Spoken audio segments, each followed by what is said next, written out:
A propósito do MOTELx, continuamos hoje as nossas entrevistas a realizadores de filmes que metem muito medo. O de hoje foi um dos culpados por Inside, que não recomendamos a pessoas sensíveis, grávidas ou com sentimentos em geral. E está cá para falar do seu novo trabalho livre, é o Julien, Maury. Hello, nice to meet you. Welcome. Welcome. Be very welcome to our show. I was reading about your new movie last night. It's your second one. Yeah. With the other director that always works with you. You guys work very well as a partnership, right? Yeah, and he's not here. Yeah, that's a shame. I'm all alone. You're all alone. But why do you always work together? How did that start for you guys? In a very simple way, because a mutual friend introduced us to each other. Right. Just thinking the feeling was there, and we have had a cup of coffee in Paris, and it was the beginning. That's so cool. Yeah, it was really obvious. And it worked because your first movie together was a hit, and everybody loved it. So I guess so. Thank you. It's working. But do you always agree? Because there's two of you like shooting the same film. Is there always like, okay, you're right, or do you? Since 2005, when we met, we never have a single argument or a fight or never. It's perfect understanding. But sometimes it arrives that we disagree on the shots, and so it's really rare. But it happens once on Livid, our last movie, and so we decided to shoot the sequence on my way and his way, and to decide in the editing room. And so Really? Baxter, our editor, will be the judge. And who won? I can remember, but I would say me, of course, because he's not here. Of course you did. O Julien, então, é um realizador francês que vai estar no MOTELx hoje a apresentar o seu segundo filme. Ele que trabalha sempre em parceria com um outro realizador, com quem fez também o seu primeiro e este filme também. Eu perguntei se eles se dão bem, pelos vistos sim. Nem sempre estão de acordo, mas depois ele diz que aconteceu neste filme Livid gravarem uma cena como ele queria, outra cena, a mesma cena como o outro realizador queria, e depois o pessoal da edição é que decidiu. So tell us about the movie you're going to be showing tonight, Livid. What can we expect from it? Without spoiling. Without spoiling. The first thing is to say to the audience is that for those who have seen our first movie, Inside, it was really gory, really bloody, and so if they liked it, I must warn them that it's completely different. You wanted to take a whole new direction. Yes. It's much more of a fantasy tale, and so there is of course blood because we we cannot do another way, and so but it's completely different, and I think it's more a dreamlike experience. So. And do you like that? Do you like exploring the different types of horror films? The gore, like a lot of blood, and then going into fantasy. Do you like that process of trying different things? Yes, exactly. It's as a big fan of horror movies, but all the subgenre, you know, like ghost story, monster movie, survival, and our dream would be to explore all of this subgenre, you know, because we are fan of it, and so so that's exactly what we are trying to do here, you know, and not to do the exact same thing like Inside Part 2, but you know, to go in a and surprise the audience. Path. Yes, of course. That's the most important thing. O Julien então gosta muito de filmes de terror, lá está. O primeiro que fez o Inside, muito sangue, muito gore mesmo. Este é um bocadinho diferente, já é um bocadinho mais para o lado da fantasia. Eu perguntei-lhe se ele gostava então de experimentar diferentes géneros de filmes de terror, e ele disse que é isso mesmo, é experimentar um bocadinho de tudo dentro do mesmo género do terror. But it's about a girl, right? And it has a house that supposedly has a treasure. I don't want to spoil it. I haven't seen it. This is what I read. Is this what kind of happens? You're making fun of me. No, not at all. No, the idea is a really classical idea, really simple. Okay. The fact that they are young people in France, and they have hard lives, you know, and so their dream is to get away from the place they live, and so they heard about this old legend that says that there is a hidden treasure in an old mansion where lives an old lady.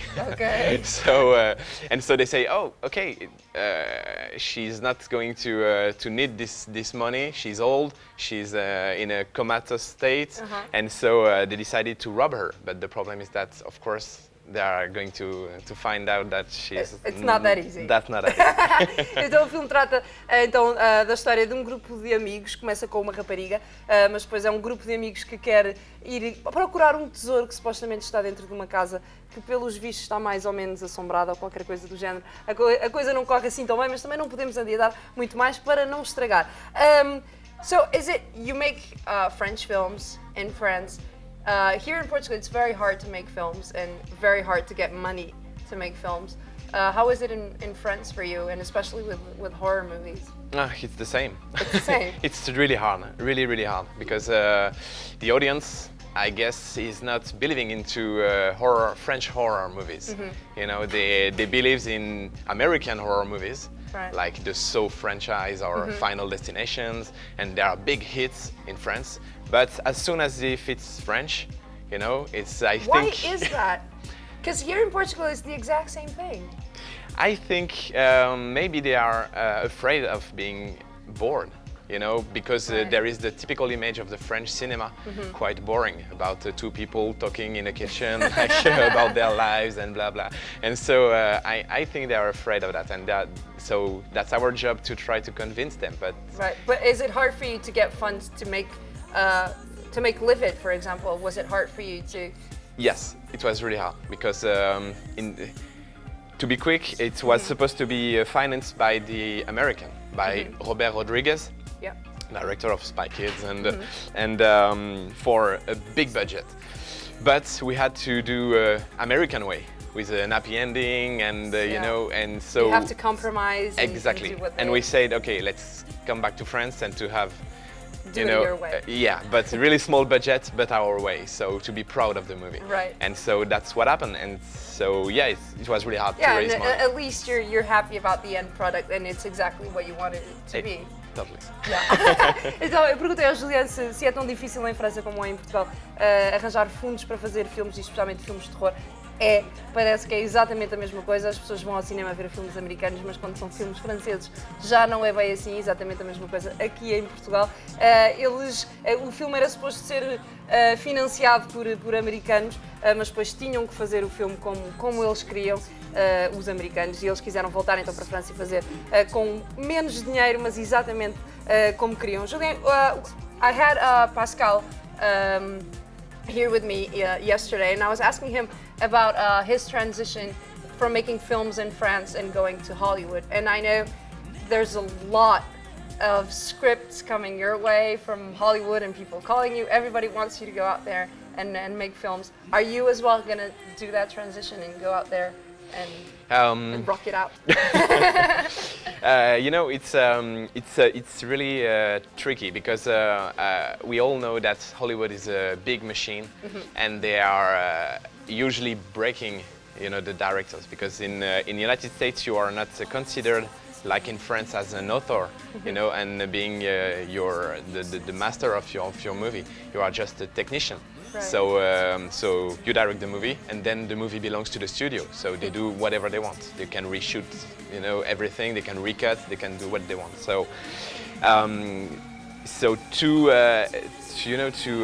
face this kind of problem, we have to be really motivated, and to go 2 or 3 years in the United States and really believe in what you're doing. Exactly. And so that's why since Inside.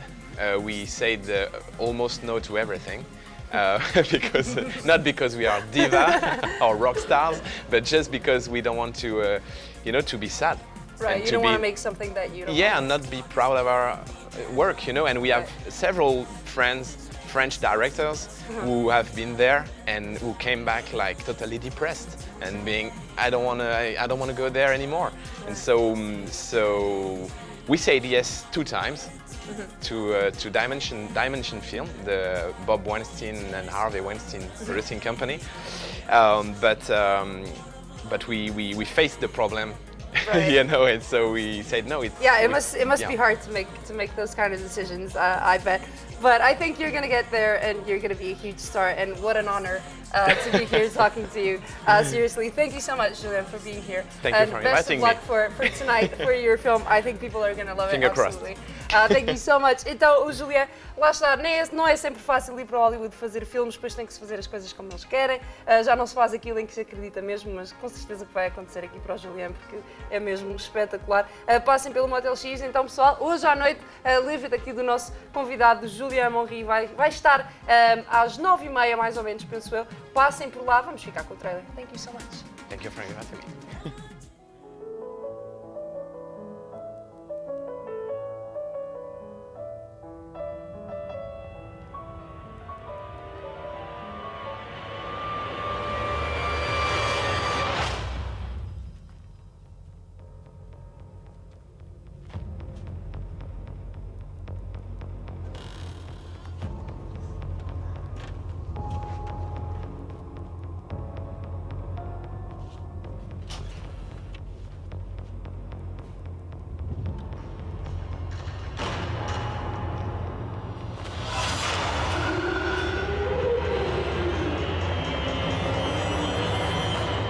C'est quoi?